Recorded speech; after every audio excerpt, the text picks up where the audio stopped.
बहन बनी देवरानी। प्रीति, मम्मी मैं आपको कितनी बार मना कर चुकी हूँ कि मैं जिस घर में किसी को जानती नहीं पहचानती नहीं उस घर में मैं शादी कैसे कर सकती हूँ। मैं तो ससुराल में बिल्कुल अकेली पड़ जाऊंगी।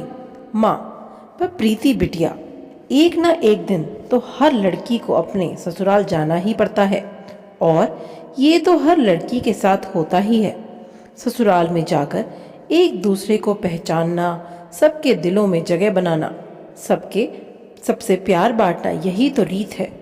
कोमल, प्रीति की बड़ी बहन। मम्मी, अगर इसे ऐसी जगह शादी नहीं करनी जहाँ इसे कोई नहीं जानता ना हो तो ऐसी जगह तो कर सकती है ना जहाँ ये किसी को जानती हो, कोई इसका साथी हो।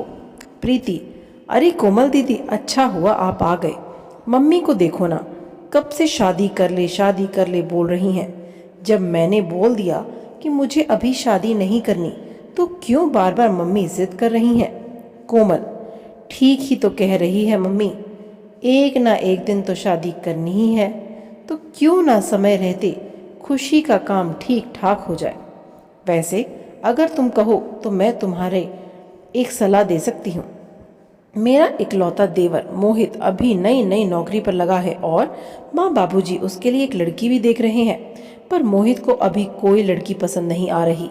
अगर आपकी रजामंदी हो तो मैं प्रीति के लिए अपने देवर से बात करूं मम्मी। माँ, ये तो बहुत अच्छा रहेगा कोमल बिटिया। अगर तेरे ससुराल वाले इस बात के लिए मान जाते हैं तो तेरे पापा और मुझे तो कोई एतराज नहीं। कोमल, और प्रीति, तू बता। प्रीति, मुझे क्या पता दीदी, आपको जो ठीक लगे वैसा करो। अच्छा, मैं अभी आती हूँ। प्रीति शर्मा कर अपने कमरे में चली जाती है। प्रीति और कोमल दोनों सगी बहन थीं। कोमल की शादी शहर के एक बड़े ऊंचे घराने में हुई थी। कोमल प्रीति की शादी की बात अपने देवर से करती है। सब लोग इस रिश्ते के लिए मान जाते हैं क्योंकि प्रीति के स्वभाव को सब जानते थे।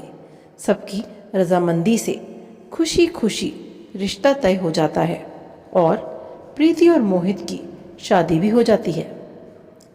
प्रीति नई नवेली दुल्हन बनी, नए नए सपने सजाए अपने ससुराल में आती है। सब कुछ बहुत अच्छे से चल रहा था। दोनों बहनें मिलकर खुशी खुशी घर का काम निपटाती। घर का माहौल बहुत ही शांतिपूर्ण था। पर कहते हैं ना, जहाँ चार बर्तन होते हैं वो कोई ना कभी बज ही जाते हैं। कोमल की सास प्रीति के स्वभाव से बहुत खुश थी। एक दिन सास का एकादशी का व्रत था। कोमल थोड़ी देर से सोकर उठी, इसलिए प्रीति ने सास के लिए फलहार की कई सारी चीज़ें बना डाली। ये देखकर सास बहुत खुश हुई। सास, प्रीति बहू, मैं तो धन्य हो गई जो तुम जैसी बहू ऊपर वाले ने मुझे दी। मेरी दोनों बहुएं लाखों में एक हैं। वैसे तुमने तो फलाहार कितनी सारी चीज़ें बना डाली, मेरा तो पेट अच्छे से भर गया। प्रीति, माँ जी, आपको फलहार पसंद आया, यह मेरे लिए बहुत ही खुशी की बात है। अपनी सास की प्रशंसा की हकदार पहले अकेली कोमल हुआ करती थी, पर अब जब सास का प्यार पट गया था, प्रीति की तारीफ सुनकर कोमल को अपनी बहन से थोड़ी सी ईर्ष्या होने लगी। इसलिए उसके व्यवहार में बदलाव आने लगा। प्रीति, कोमल दीदी देखना, मैं कढ़ी बना रही थी, पकौड़े के लिए इतना बेसन काफ़ी रहेगा ना। कोमल, देखो प्रीति, अब तुम मेरी छोटी बहन नहीं हो, तुम मेरी देवरानी हो, इसलिए घर की जिम्मेदारियां सीख जाओ। अब हम हर समय मैं तुम्हें थोड़ी ही बताती रहूँगी कि क्या सही है और क्या गलत है। खुद भी तो बनाना सीखो, और वैसे भी मुझे बहुत सारे काम पड़े हैं। आज से पहले कोमल ने प्रीति से कभी भी ऐसी बात नहीं करी थी, पर प्रीति इस बात पर ध्यान नहीं देती है। अब तो कोमल अक्सर प्रीति को नीचा दिखाने की भी कोई कसर नहीं छोड़ती थी। एक दिन प्रीति ने गलती से दाल में देसी घी की तड़के की जगह तेल का तड़का लगा दिया, जिस पर कोमल उसे टोकने लगी। कोमल, प्रीति, तुम्हें पता है ना कि माँ जी को देसी घी का ही तड़के वाली दाल पसंद है। फिर तुमने तेल का तड़का क्यों लगा दिया? प्रीति, दीदी वो देसी घी मुझे मिल नहीं रहा था। मैंने पूरी रसोई में देखा, इसलिए मैंने तेल का तड़का ही लगा दिया। कोमल, 6 महीने तुम्हारी शादी को हो गए हैं। कब तक मैं तुम्हें रसोई के सामान की देखभाल करती रहूँगी? तुम्हें भी तो देखना चाहिए।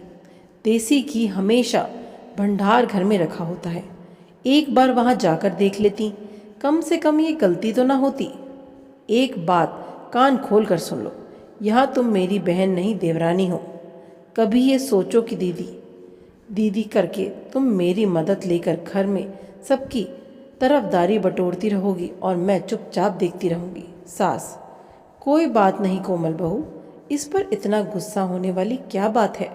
कभी कभी देसी घी ना हो तो तेल के तड़के वाली दाल खाने में मुझे कोई परेशानी नहीं है। और वैसे भी तेल के तड़के में भी दाल बड़ी स्वादिष्ट लग रही है। मुझे प्रीति ने ऊपर से सफ़ेद मक्खन डालकर दिया था, और मखनी दाल तो मक्खन डालकर वैसे ही बहुत स्वादिष्ट हो जाती है। प्रीति की तारीफ सुनकर अपनी सास को देखकर कोमल गुस्से से भर जाती है और पैर पटकती हुई अपने कमरे में चली जाती है। कोमल ने प्रीति से बात करना भी बंद कर दिया।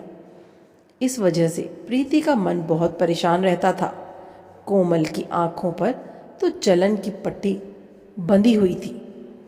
एक दिन सास ने कहा, क्या हुआ कोमल, तबीयत तो ठीक है? आज सुबह से ही सो रही हो। अरे तुम्हें तो बहुत तेज बुखार है। कोमल, माँ जी मेरा सिर दर्द से फट रहा है, बड़ी घबराहट सी भी हो रही है। सास, प्रीति बहू जल्दी आओ, देखो कोमल बहू बुखार से तप रही है और इसने किसी को कुछ नहीं बताया। सूरज भी शहर से बाहर गया हुआ है। प्रीति, कोमल दीदी आपने मुझे बताया क्यों नहीं? घबराओ नहीं, मैं अभी मोहित को फ़ोन करती हूँ, वो ऑफिस नहीं पहुँचे होंगे, रास्ते में ही होंगे। प्रीति, हेलो मोहित, आप तुरंत घर आ जाओ, दीदी की तबीयत ठीक नहीं है, वो बुखार से तप रही हैं, मुझे तो बहुत घबराहट हो रही है। मोहित, प्रीति का पति, घबराओ नहीं प्रीति, मैं अभी आता हूँ, चिंता मत करो। प्रीति दीदी दीदी दीदी करके रोने शुरू कर देती है। इतनी देर में मोहित घर आ जाता है। वो लोग कोमल को लेकर अस्पताल पहुंचते हैं। कोमल का बुखार सिर पर चढ़ गया था। प्रीति अपने मम्मी पापा को भी फ़ोन कर देती है। वो लोग भी अस्पताल पहुंच जाते हैं। प्रीति रो रो कर डॉक्टर से अपनी दीदी को ठीक करने की बात कह रही थी। प्रीति रोते हुए, डॉक्टर साहब मेरी दीदी ठीक हो जाएगी ना? प्लीज़ आप उनका अच्छे से इलाज कीजिए, मेरी दीदी को प्लीज़ ठीक कर दीजिए डॉक्टर साहब। 1 हफ्ते बाद कोमल की तबीयत में सुधार आता है और उसे हॉस्पिटल से छुट्टी मिल जाती है। प्रीति ने कोमल के अस्पताल में भी बहुत सेवा की और घर आने के बाद भी उसका बहुत ध्यान रखा। प्रीति अकेले ही घर का सारा काम निपटाती और साथ ही साथ कोमल की भी बहुत ज़्यादा देखभाल करती थी। प्रीति की देखभाल से कोमल बहुत जल्दी ठीक हो गई। कोमल भी अपनी बहन प्रीति के सेवा भाव को देख रही थी। कोमल को अपनी गलती का एहसास कराने के लिए एक दिन उसकी सास बोली, सास, प्रीति ने तुम्हारी कितनी सेवा की है बहू, भगवान ऐसी देवरानी सबको दे। अपनी सास के मुंह से ये शब्द सुनकर कोमल की आंखें भर आईं। तभी प्रीति बोली, प्रीति देवरानी नहीं बहन हूँ माँ जी, बहनों में तो ऐसा मन मुटाव चलते ही रहते हैं। जब हम छोटे थे तब भी तो हम झगड़ा करते थे, तब क्या हमारा रिश्ता ख़त्म हो गया था? प्रीति और कोमल दीदी, अगर आपको लगता है थोड़ी बहुत लड़ाई झगड़े से हमारा रिश्ता ख़त्म हो जाएगा तो आप गलत हैं। मैं आज भी आपकी बहन हूँ, मैं कल भी आपकी बहन थी और आगे भी मैं आपकी बहन ही रहूँगी। देवरानी मुझे कभी मत समझना और ना कभी बोलना। कोमल, प्रीति मेरी प्यारी बहन। प्रीति और कोमल एक दूसरे के गले लग जाती हैं। सास की आंखों में खुशी के आंसू भर आते हैं।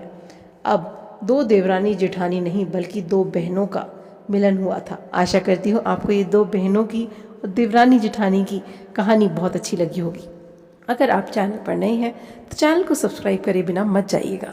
धन्यवाद।